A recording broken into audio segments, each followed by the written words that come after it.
Good morning from the National Weather Service here in Pocatello. My name is Carter, and today's weather hazard briefing is for Monday, October 25th. We do have some widespread precipitation continuing across the region. General impacts again spreading west to east, tapering off this evening into tomorrow, with those main impacts again for the southeast part of the state today as that precipitation shifts down towards that area. And some key points we're going to look at this morning. Again, we do have that widespread precipitation going on in much of the CWA, just outside of our farthest southeast locations. And those heaviest precipitation and winds today will move west to east, with those heightened impacts today for our southern and eastern locations as the day goes on. Do currently have a winter storm warning in effect through noon today for the Central Mountains. Total accumulations again below 7,000 feet, right around that 1 to 3 inch mark, and then above 7,000 feet, right around 3 to 12 inches, with some locally higher spots around 2 to 3 feet up on the ridge lines. We do have some wind gusts again up in that area, up to 35 miles an hour, with some localized blowing snow impacts. So up towards like the Galena Summit area, right around a foot of snow is expected through the remainder of today for a storm total. And then we do have some lingering upslope snow showers and rain showers both Tuesday and Wednesday, mainly focused again on the higher elevations, with some drier conditions persisting both Thursday and Friday, courtesy of high pressure.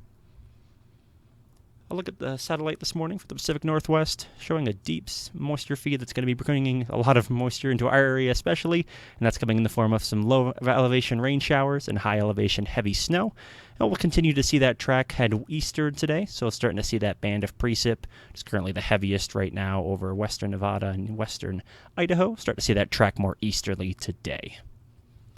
I'll look at the weather risk outlook again today. We'll be seeing some main impacts today. Are going to be the rain and gusty winds for the lower elevations and the heavy snow for those higher summits. And again, looking towards Tuesday and Wednesday, going to be seeing some isolated rain showers for our low elevation areas, with some more possible upslope snow and rain showers for much of those higher elevations. And again, winds do remain breezy to gusty both Tuesday and Wednesday, with Wednesday looking like another breezy day for sure. Looking at watches and warnings, we just have that winter storm warning in effect, with our neighbors having some high wind warning and winter weather advisories in effect as well. Here's just a quick look at some of the model opportunity. This is just one model ensemble solution, so results can vary, but this is just a preliminary idea of how the precip's going to be impacting our area. So this morning we are seeing that heavy snow and widespread precipitation for our western locations. And as we work throughout the day, we are seeing that general shift further east. And we'll start to see that impacts more towards that Pocatello up through Island Park area. And again, we're going to see that precipitation begin to shift throughout the day. So looking towards midday today, we are seeing that precipitation over much of the Snake Plain, kind of tapering off fairly amount towards the Sun Valley and Central Mountains with some lingering snow showers. But again, that heaviest band of precip is going to continue moving east along with that system, bringing some high elevation snow possible for that southeast corner of the state. And again, some widespread precipitation for much of our southeast locations. And then taking a look this evening, we are seeing that precipitation back off slightly, especially as it heads towards the southeast corner of the state. When by this evening, right around midnight, seeing some of that high elevation snow and lingering rain showers. But into tomorrow, things should be a little bit more isolated and scattered of nature.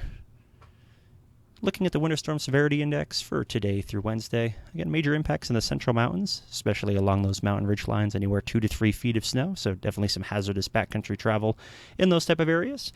And as far as some minor impacts, as far as our lower elevations and surrounding our mountain areas. Taking a look at some rainfall and snowfall totals from midnight this morning through midnight Wednesday. Main concerns again, we're going to be that Central Mountains and Eastern Highlands. We could see about an inch more, including what we saw this morning. And for the Central Mountains, this was a very heavy snow event for them. It's been snowing there all morning, so definitely a very heavy snow event for them as far as right around that 2 to 3 foot mark for a storm total up near the Central Mountains, especially near that White Cloud Wilderness and Sawtooth Mountains. And looking at the high temperatures today and some maximum wind gusts, temperatures today moderate back out into the upper 40s to mid 50s. And we are seeing those gusty winds, especially for our southern and eastern locations. Could see gusts anywhere up to 40 miles an hour across much of the area. A look at your Tuesday, much of the same. Things do cool down. We do have a cold front passing through the region today, so that'll cool things down by about 5 to 8 degrees. Again, temperatures in the low 40s to mid 40s, with winds again sustained from that 20 mile an hour, gusting to around 40 miles an hour tomorrow.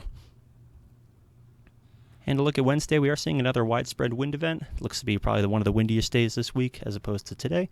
So looking again at temperatures slightly warming up, we're going to see that warming trend persist through the later part of this week with temperatures in the 50s for Wednesday. And we're seeing those wind gusts again up to 40 miles an hour, this time a little bit further overspread in the region. And Thursday and Friday do yield a different result. We are seeing temperatures moderate back out into the upper 50s to low 60s, with wind gusts substantially lower than what we've seen so far this week. And again on Friday, temperatures climbing back up again into the mid-60s for much of the area, in the 50s for our mountainous locations. And again, winds look to stay fairly light and variable in contrast to what we've seen so far. A look at the 6 to 10 day precipitation outlook does have us a little bit drier than normal. And as far as temperatures go, just about normal for this time of year. So that's anywhere between the 40s and 60s for much of our area. And the 8 to 14, so we're looking at the end of October into November. Looking a little bit drier, especially for much of the area and for the south. And as far as temperatures go, maybe slightly above normal, so leaning just slightly above towards that first week of November. And to wrap things up today, we just have that widespread precipitation currently ongoing for much of the area, and we'll begin to see that overspread west to east, and that heavy precipitation and winds will move along with that, with those heightened impacts again today for our southern and eastern locations, with some lingering snow showers and snowfall in the central mountains today. Then do that winter storm warning in effect through noon today. Total accumulations again below 7,000 feet, just a few inches. But when you're talking anything above 7,000 feet, 3 to 12 with some locally higher amounts around 2 to 3 feet for those ridge lines and mountain summits, coupled with wind gusts up to 35 miles an hour, will lead to some localized blowing snow and hazardous backcountry travel. Do those lingering upslope snow showers possibilities both Tuesday and Wednesday after this main band of precipitation moves out of here, with some drier conditions working their way back in for Thursday and Friday. So expect some gusty conditions today through Wednesday, but then Thursday and Friday things look to calm down a fair amount, gusting maybe only around that 15 to 20 mile an hour mark. And that wraps up the weather briefing for today, Monday, October 25th. If you have any comments, questions, or concerns, please feel free to send us an email, give us a call, or check out some information on our website. Have a wonderful day.